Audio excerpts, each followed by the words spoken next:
I'm Peppy Nephrine. I'm a member of the Dublin Roller Girls and I'm on our PR and marketing committee. We basically just speak to the press and try to sort out getting a bit of publicity for the team and making sure everyone knows about the Dublin Roller Girls.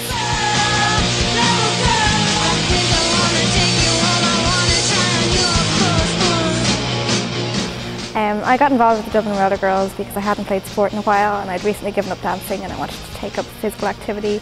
And on top of that as well, I wanted to take part in a sort of a physical, kind of aggressive team sport because I felt that as a small woman, you know, I shouldn't have to feel like I can't use my body in a physical or aggressive way.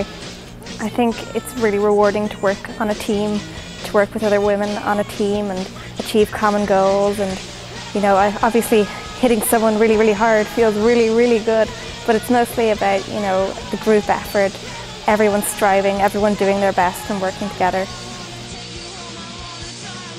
Roller derby is quite different to a lot of other sports in that in its current form as a competitive sport, it's primarily a women's sport.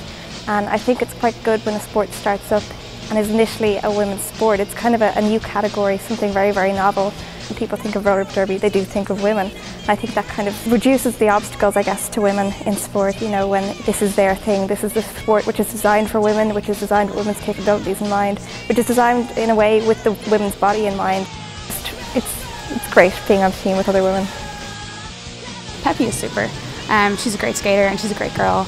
I've known her since last March when she joined the team, and she's just been a great influence on the skaters, on the team in general. Like it's really great to skate with her. She's a real team player and she really helps the other girls.